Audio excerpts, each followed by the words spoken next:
Hi అండి, అందరూ ఎలా ఉన్నారు? బెస్ట్ క్లైమేట్కి ఒక మంచి గీ రైస్ చేద్దాం, అది కూడా 15 మినిట్స్ లోపు. టేస్ట్ అయితే అద్దిరిపోతుంది. ఫస్ట్ ఆనియన్స్ని ఇలా కట్ చేసుకోండి. అలాగే ఇప్పుడు మన గీ రైస్కి కావాల్సిన స్పైసెస్ అంతా కూడా సెట్ చేసుకుందాం. పట్ట, లవంగం, అలాగే అనాస పువ్వు, 2 ఇలాచి, కొంచెం సోంపు, జీలకర్ర, ఒక పిడికెడు కొత్తిమీర, ఒక పిడికెడు పుదీనా, అలాగే కొంచెం పచ్చిమిర్చి, పక్కన అల్లం వెల్లుల్లి పేస్ట్ అయితే రెడీ చేసి పెట్టుకునేయండి. ఫస్ట్ ప్యాన్ని హీట్ చేసుకొని దీంట్లో 5 to 6 టేబుల్ స్పూన్స్ ఆఫ్ గీ వేసుకొని ఇలా నీట్గా స్ప్రెడ్ చేసుకోండి. అలాగే ఇప్పుడు మనం సెట్ చేసుకున్న స్పైసెస్ అంతా కూడా దీంట్లో వేసేయండి. అలాగే దీన్ని కొంచెం నీట్గా 1 సెకండ్ వరకు మొత్తం మిక్స్ చేయండి గీలో. అలాగే దీంట్లో ఒక బిర్యానీ ఆకు వేసుకోండి, ఎందుకంటే ఆ టేస్ట్ కోసం అన్నమాట. దీంట్లో మనం 3 పచ్చిమిర్చి స్ట్రైట్గా కట్ చేసుకున్న పచ్చిమిర్చిని యాడ్ చేసుకోండి.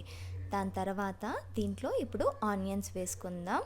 ఆనియన్స్ కొంచెం వేగేంత వరకు ఫ్రై చేసుకోండి. మొత్తం అంతా కూడా ప్రాపర్గా మిక్స్ అవ్వాలి. ఆనియన్స్ ఫ్రై అయ్యాక ఇప్పుడు అల్లం వెల్లుల్లి పేస్ట్ అయితే వేసుకుందాం. ఈ అల్లం వెల్లుల్లి పేస్ట్ అయితే మనకి ఆ పచ్చి వాసన పోయేంత వరకు కూడా ఇదంతా కూడా బాగా వేగాలన్నమాట. అదొక 1 మినిట్ వేగితే చాలు, మొత్తం కూడా సెట్ అయిపోతుంది. అలాగే ఇప్పుడు కొంచెం కొత్తిమీర, అలాగే కొంచెం పుదీనా మనం సెట్ చేసుకున్నాం కదా, అదంతా కూడా దీంట్లో వేసేయండి. ఒక 2 మినిట్స్ వరకు మొత్తం కూడా కలుపుకుందాం.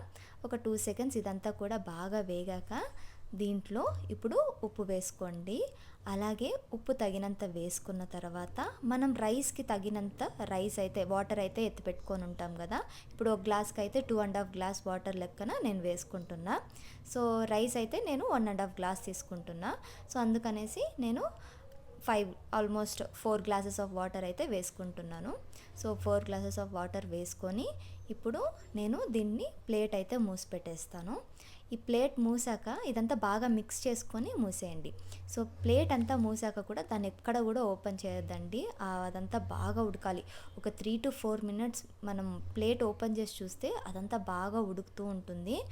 దీన్ని ఆ ప్లేట్ తీసాక ఇప్పుడు ఆ టేస్ట్, సాల్ట్ అంతా కూడా బాగుందా, సెట్ అయిందా అనేసి ప్రాపర్గా చూసుకొని, సాల్ట్ అయితే తక్కువ ఉంది అంటే మనం కొంచెం సాల్ట్ వేసుకొని అప్పుడు కూడా మిక్స్ చేసుకోవచ్చు. ఓకేనా? వేసుకొని ఇప్పుడు దీంట్లో మనం రైస్కి సెట్ చేసుకున్నాం, అంటే వాటర్కి సెట్ చేసుకున్న రైస్ ఉంటుంది కదా, దాన్ని మెల్లగా ఈవెన్గా స్ప్రెడ్ అయ్యే మాదిరిగా నీట్గా వేసుకోండి. ఎందుకంటే ముందునే నానబెట్టుంటాం కదా, అదంతా మనం మిక్స్ చేసామంటే కొంచెం ఇదైపోతుంది, విరిగిపోతాయి. సో నీట్గా ఆ రైస్ని తీసుకొని నీట్గా దాంట్లో వేసేయండి. వేసేసాక ఇప్పుడు మనం టేస్ట్ అంతా చూసుకొని ఇప్పుడు విజిల్స్ అయితే, అంటే కుక్కర్ అయితే క్లోజ్ చేసేస్తాం. క్లోజ్ చేసేసి కరెక్ట్గా 3 విజిల్లు, 3 విజిల్స్ వచ్చాక చూద్దాము. ఇప్పుడైతే నాది ఫస్ట్ విజిల్ వచ్చేసింది, ఇంకో 2 విజిల్స్ వచ్చేసిందంట. దాని తర్వాత ఓపెన్ చేసి చూస్తే మన గీ రైస్ అయితే బాగా రెడీ అయిపోయి ఉంటుంది. ఇంత చక్కగా అది ఓపెన్ చేసిన వెంటనే ఆ స్మెల్ అయితే అందిరిపోతుంది. ఆ స్మెల్ అంతా కూడా మీకు అప్పుడే తెలిసిపోతుంది, దాని టేస్ట్ అంతా కూడా చాలా టేస్టీగా వస్తుంది. ఒకసారి ట్రై చేసి కమెంట్ చేయండి. అలాగే మీరు ఫస్ట్ టైం చూస్తున్నారంటే ఖచ్చితంగా సబ్స్క్రైబ్ చేసుకోండి, ఖచ్చితంగా వీడియోకి లైక్ ఇవ్వండి.